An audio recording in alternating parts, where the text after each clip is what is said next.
Bismillahirrahmanirrahim. Assalamualaikum warahmatullahi wabarakatuh. Perkenalkan, nama saya Tony Muhammad Prayoga.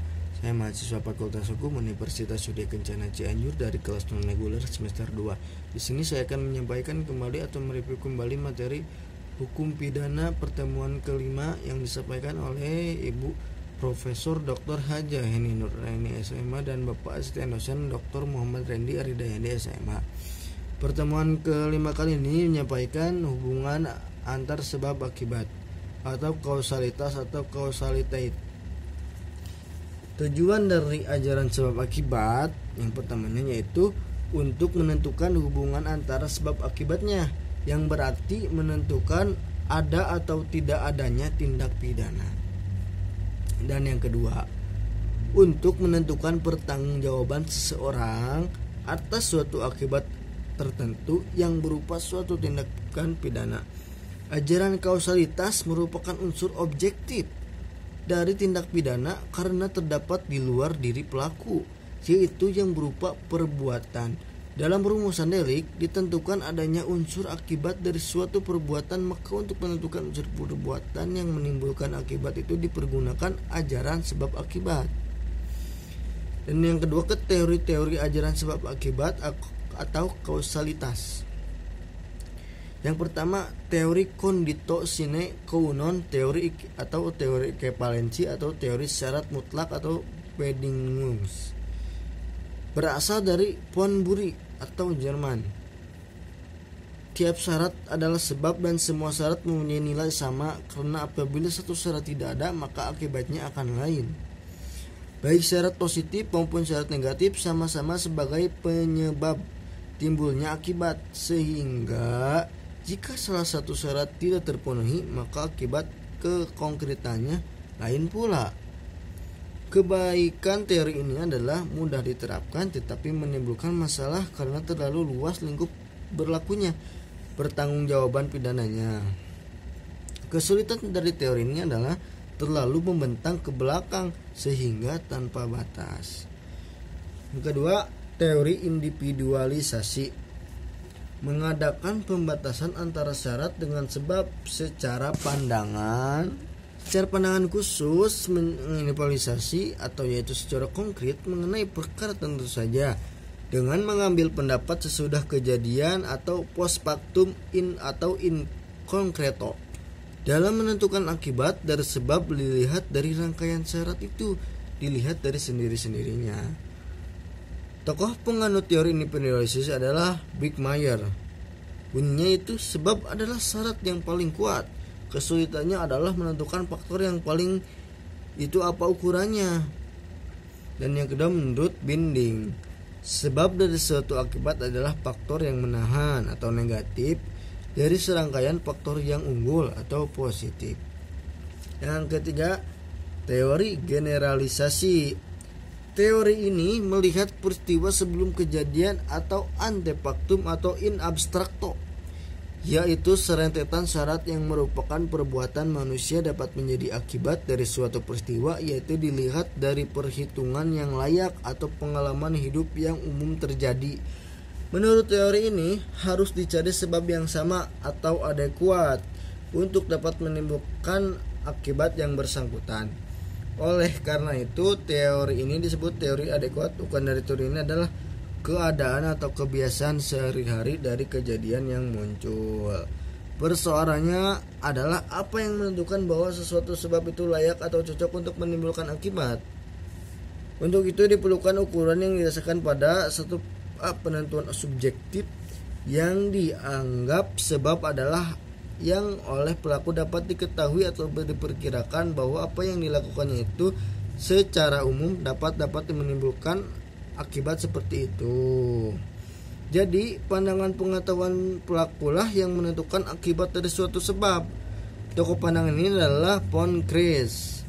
Kedua, penentuan objektif, yang dianggap penentuan atau sebab adalah keadaan atau kejadian adalah pengetahuan hakim yang didasarkan pada suatu keadaan yang secara umum dapat diketahui.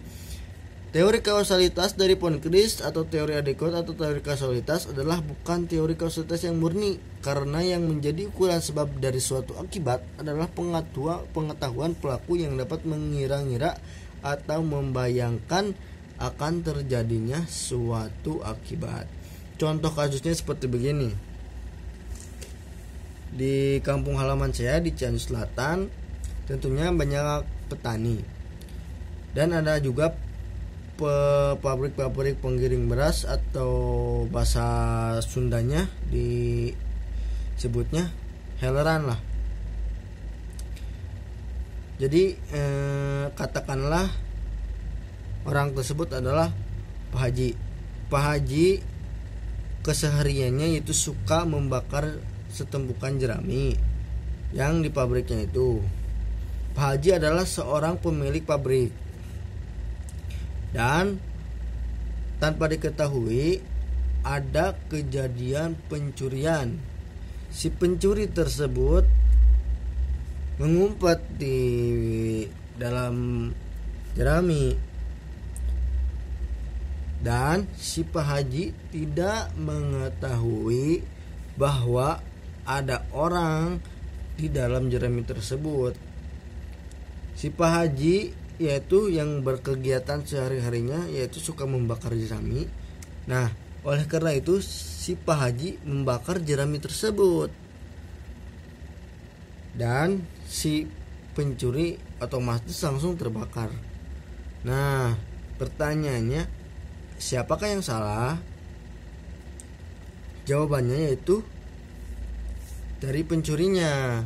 Si Pak Haji tidak dapat dikenakan sanksi pidana dikarenakan keseharian si Pak Haji itu adalah suka membakar jerami-jeraminya.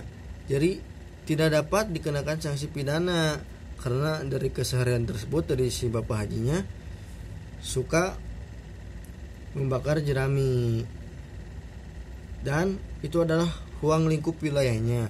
Jadi tidak bisa disebutkan kelalaian atau apa. Yang salah itu dari si pencurinya. Kenapa ngumpet di dalam jerami yang memang sewajarnya suka dibakar. Begitu. Kita lanjutkan materinya. Tinjauan terhadap dari teori kausalitas.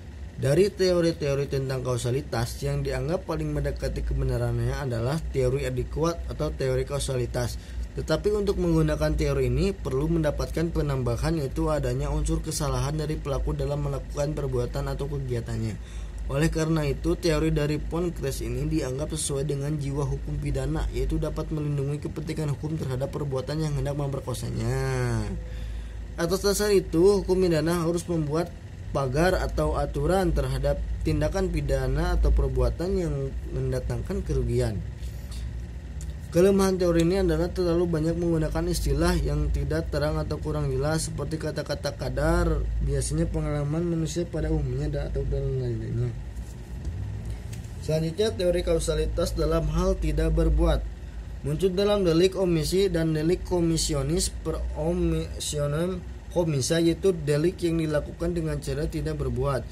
Terhadap hal ini ada beberapa pendapat, yaitu yang pertama, tidak mungkin orang yang tidak berbuat akan menimbulkan akibat. Pendapat IPA. Pendapat ini tidak dapat dipergunakan dalam IPS, khususnya dalam ilmu hukum pidana. Yang kedua, ukuran dari sebab adalah perbuatan yang paling positif yang dilakukan oleh pelaku. Sebab adalah sesuatu yang dilakukan, jadi teori juga tidak dapat diterima dalam hukum pidana, karena hukum yang paling positif yang menjadi ukuran, melainkan yang ada hubungannya antara sebab dan akibat. Sekian dari saya, masih banyak kekurangannya. Assalamualaikum warahmatullahi wabarakatuh.